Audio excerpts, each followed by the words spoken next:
साथियों, WBTGT में मेरे पास जितनी एनर्जी थी, जितना नॉलेज था, मैं जितना कर सकता था वो सब किया। और आप लोगों का रिस्पॉन्स है ना कि सर 53 नंबर बन रहा है, 52 नंबर बन रहा है, 51 नंबर बन रहा है, ये जो मैं सुन रहा हूँ, या 49 तक जा रहा है, या जो भी जा रहा है ना, तो मुझे जो है ना काफ़ी अच्छा लग रहा है कि आप लोग इतना अच्छा किए हैं, है ना? हो सकता है कि भाई अभी जो भी स्टूडेंट है वो मिलाएँगे, बताएँगे तो मुझे अच्छा लगेगा। तो टेस्ट का भी प्रभाव पड़ा है और जो मैं पढ़ाया हूँ उसका भी प्रभाव पड़ा है ना? अब देखिए, बहुत कुछ फैक्टर रहता है कि एग्ज़ाम में आपका टेम्परामेंट कैसा है ना? साथ ही साथ आपने रिवीजन कितना किया है, या फिर टेस्ट का जो क्वेश्चन दिया गया उसका आपने कितना एनालिसिस किया, वो सारे फैक्टर्स एक साथ मिल कर के आपका स्कोर बनाता है, ठीक है? फिर भी आप लोग जो भी किए अच्छी बात है। अब अगले रविवार को फिर से आप टेस्ट मतलब एग्जाम दे रहे होंगे, और पीजीटी के छात्र एग्जाम दे रहे होंगे, है ना? और आप लोगों के डिमांड पर भाई आप लोग कह रहे हैं सर प्लीज बैच ले आइए, बैच ले आइए। तो 7 दिन में मैं सोच रहा था क्या पढ़ाऊंगा, है ना, या मुझे कितनी मेहनत करनी पड़ेगी, वो मुझे पता है कि मुझे कितनी मेहनत करनी पड़ेगी, है ना। लेकिन फिर भी मैं ले आया क्योंकि आप लोग कह रहे हैं कि आप ही एक सहारा है ना। तो इस शब्द के बाद कोई चांस ही नहीं बनता है कि मैं ना ले आऊँ, है ना। तो जब ये स्थिति बनी है तो भाई ऑब्वियस सी बात है कि ये जो है बैच ले आया गया है, और कैसे पढ़ेंगे मैं अभी बताऊंगा भी, है ना। तो ये बैच आपके लिए ले आया गया है, मात्र 399 का बैच है ना। और 7 दिन ही पढ़ाना है, हालांकि वैलिडिटी 15 दिन का दे दिया हूँ। ओके। और साथ में इसमें टेस्ट फ्री में मिलेगा, आपको अलग से टेस्ट नहीं लेना है। यदि आप ले लिए हैं तो कोई बात नहीं है, आपने टीजीटी का टेस्ट दिया है ना।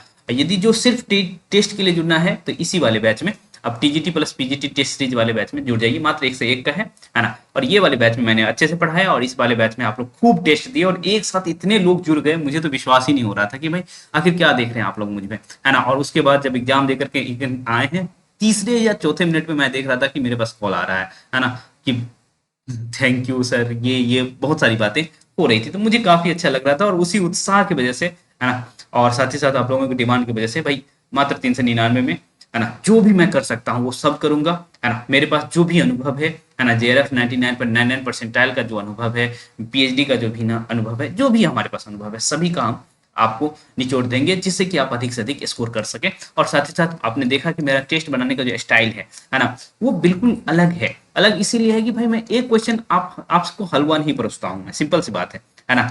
जैसे कई बार स्टेटमेंट वाइज जो क्वेश्चंस आपको दिए गए थे, मैं उस तरह के क्वेश्चन का अधिक प्रैक्टिस करवाता हूँ, क्योंकि आप मान लीजिए कि भाई कोई नहीं वाला पूछा गया है ना, नहीं करके पूछा गया, तो एक स्टेटमेंट गलत होगा, बाकी 3 स्टेटमेंट आप सीख रहे हैं, है ना। और यदि आप रिकॉग्नाइज कर पा रहे हैं कि ये स्टेटमेंट गलत है, तो आप सोचेंगे ना कि आखिर क्यों गलत है ना।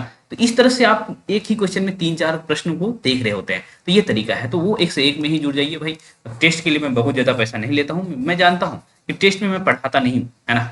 मुझे बहुत मेहनत करनी पड़ती है टेस्ट में, इवन पढ़ाई से अधिक मेहनत करनी पड़ती है। लेकिन आप कहीं और से हो सकता है पढ़ रहे हो, खुद से पढ़ रहा हूँ, तो मैं आप अपना एनर्जी कहीं और लगा रहे हैं, किसी और को दे रहे हैं, तो उसका मैं वसूल नहीं सकता हूँ। हाँ, टेस्ट आप देने आ रहे हैं भाई, उसका मैं स्वागत करता हूँ, और मात्र 1 से 1 रुपया लेता हूँ टेस्ट का, ठीक है। कि मेरे पास जो भी आवे सीरियस स्टूडेंट आवे पढ़ने के लिए, भाई ऑब्वियस सी बात है, मैंने आपको दिखा दिया 399 का, है ना। है। चलिए, तो कैसे इसको पढ़ें 7 दिन में, है ना, ये 7 दिन हम कैसे उपयोग करें। तो देखिए दोस्तों, आपके पास इतना सेक्शन है, हिंदी साहित्य का इतिहास, ये इतने रूप में पढ़ना है। और इसमें पहले एक बार हम सिलेबस दिखा देते हैं। ऐसे ही मध्ययुगीन काव्य पढ़ना है, और फिर आधुनिक काव्य पढ़ना है, फिर नाटककार, निबंधकार, उपन्यासकार और व्याकरण भाग, ये सब लगा हुआ है। ओके। अब ये सब जब लगा हुआ तो कैसे होगा, है ना, कैसे होगा उसको हम देखते हैं, ठीक। थोड़ा सा PDF टेढ़ा है तो हमें माफ करिएगा, पर थोड़ा सा जूम भी कर देते हैं जिससे कि आपको दिख सके, ठीक है। कहाँ से क्या कर लें कि हो जाए, ठीक है। और मेरी जरूरत क्यों पड़ेगी, है ना, ये भी एक बात होती है कि आखिर मेरी जरूरत क्या ही है। ओके। क्या पता भाई खुद से भी आप पढ़ सकते हैं, ये सारी बातें तो रहती हैं कि भाई, है ना, तो मेरी क्या जरूरत है। तो अब हो सकता है कि भाई आपको फील हो कि जरूरत नहीं है, तो कोई दिक्कत नहीं है। यदि आपको लगता है कि जरा सी भी जरूरत है, तो ऑब्वियस बात है मैं आपके साथ हूँ। ओके। तो देखिए भाई, आपको पढ़ना है प्रवृत्ति प्रवृत्ति मूलक अध्ययन करना है, ठीक है।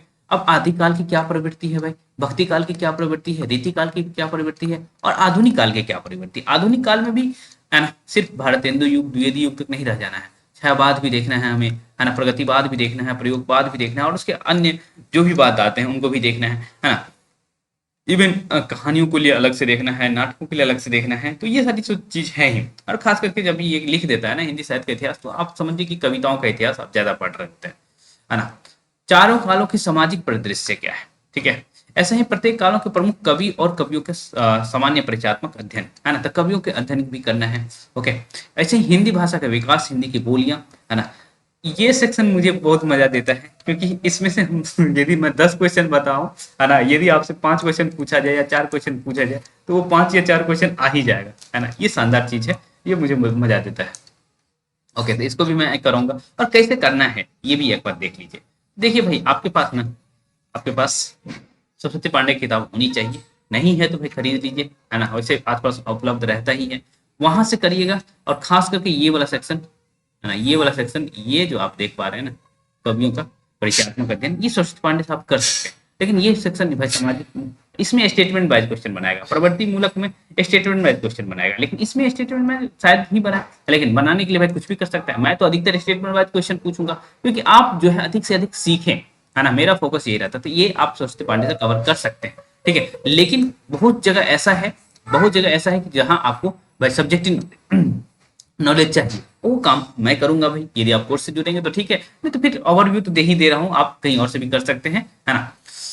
हिंदी भाषा का विकास, यहाँ भाई बहुत अच्छे से देख लीजिएगा, है ना, अपभ्रंश, पाली, प्राकृत और आगे बढ़ते हुए खड़ी बोली का विकास आपको देखना है। ओके, और ये, और साथ ही साथ भाई ये भी देखना है कि जैसे मान लीजिए यहाँ आ गया, ब्रज की क्या विशेषता है, या अवधि की क्या विशेषता है, भोजपुरी की क्या विशेषता है ना, मैथिली की क्या विशेषता है, किस क्षेत्र में बोला जाता है, इस तरह के प्रश्न बनेंगे, तो ये आपको सरस्वती पांडे कवर करवाएगा, ठीक है। और भी यदि जरूरत पड़ेगी तो मैं तो हूँ ही, टेस्ट तो ले ही रहा हूँ। ओके, राष्ट्रभाषा, राज्य भाषा सरस्वती पांडे से ही करिएगा, ठीक है। ये उनके पास जो है 343 से 351 जो परिच्छेद दिया हुआ है ना, वहां से प्रश्न बनेगा, बिल्कुल बनेगा। ओके, तो वहां, और मैं याद करने का तरीका, जैसे जब एक बच्ची थी बीएचयू का एंट्रेंस एग्जाम दे रही थी, तो उनको यही याद नहीं हो रहा था, 343 से 351 के बीच बहुत कंफ्यूज थी, है ना, ये कैसे याद करें। तो मैंने उन्हें तरीका बताया कि ऐसे याद करो, है ना। तो वो तरीका आप लोगों को भी बताया जाएगा।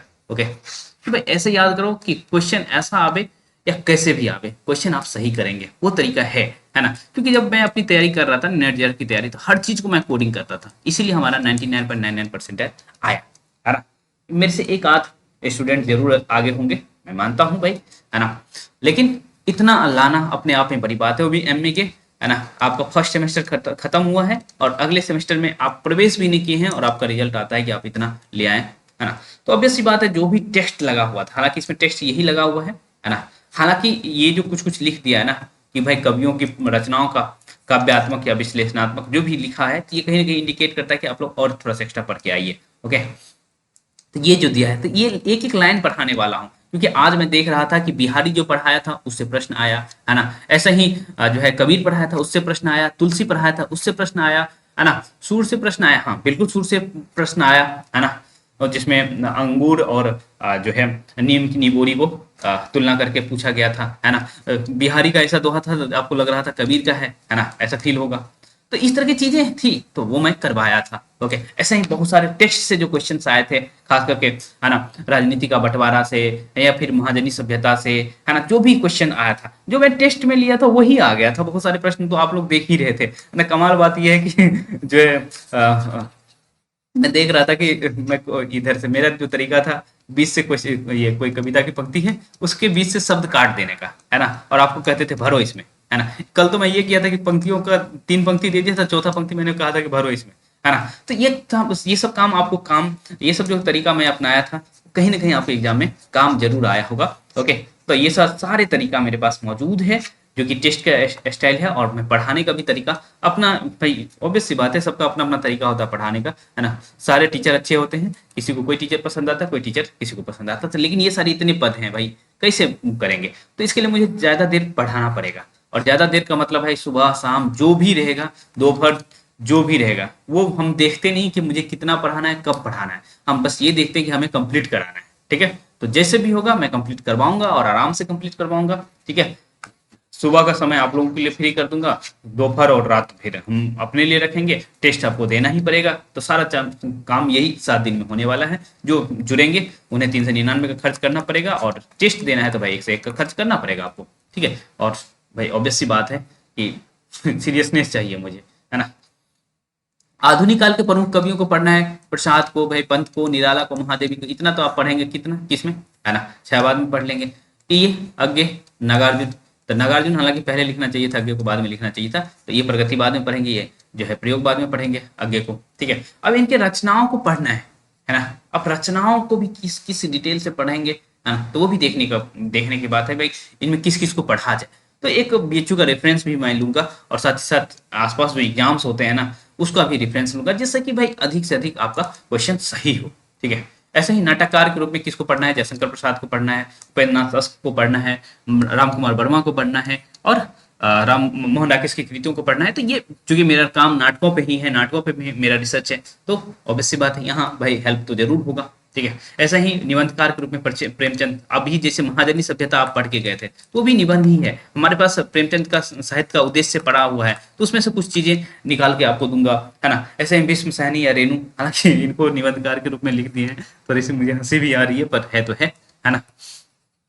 ऐसे उपन्यासकार के रूप में आप पढ़ना है, आपको क्या क्या, जयशंकर प्रसाद, कल ही हम लोग का डिबेट है इरावती पे, है ना। ऐसे ही आप देखिए प्रेमचंद है, यशपाल है, जैनेन्द्र है, अज्ञे है, मोहन राकेश है, राजेंद्र यादव, मन्नू भंडारी, इतने सारे हैं, भीष्म शाहनी, है ना। सभी की कहानी कला को पढ़ना है ना, किस तरह से कहानी है इनकी, है ना, किस तरह के शब्दों का उपयोग करते हैं, तो ये सभी चीजों को हम लोग देखेंगे। ऐसे ही भाई कारक पढ़ा दिया हूं मैं, संधि रिकॉर्डेड है, समास रिकॉर्डेड है, हालांकि ये मैं आधा पढ़ाया हूँ, वाच्य कंप्लीटेड है, सर्वनाम पढ़ाया हूँ, हाँ मुझे याद नहीं सर्वनाम पढ़ाया नहीं पढ़ाया होऊंगा तो पढ़ाऊंगा, है ना। जो पढ़ा दिया हूँ उसका रिवीजन करवाऊंगा। विशेषण के भेद, विशेषण में पढ़ा दिया हूँ, है ना। आज ये मैं पूछा भी था सुबह सुबह, या जो मैं रात में जो लिया था टेस्ट, उसमें विशेषण के भेद भी पूछा गया था। उपसर्ग, प्रत्यय, क्रिया, काल, मुहावरा, अनुवाद कला, है ना। अनुवाद कला से प्रश्न बनेगा नहीं, जैसे आप लोग कह रहे थे संक्षेपण पढ़ा दीजिए या फिर विस्तार पढ़ा दीजिए, उससे क्या प्रश्न बनेगा भाई, है ना? ऐसे ही अनुवाद कला से कोई प्रश्न बनने वाला नहीं है। हाँ, ये अनुवाद कला का यदि सब्जेक्टिव फॉर्म में पूछ रहे तो कोई बात नहीं,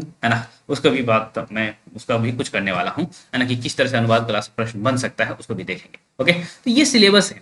ओके, अब देखिए भाई, कल से मैं मॉक टेस्ट लूंगा, है ना। कल से मॉक टेस्ट लूंगा और पढ़ते कोशिश करूंगा कि एक एक मॉक टेस्ट, है ना, ले लिया जाए, ठीक है। कैसे ले लिया जाए, कोशिश करूंगा कि एक एक मॉक टेस्ट में ले लूं।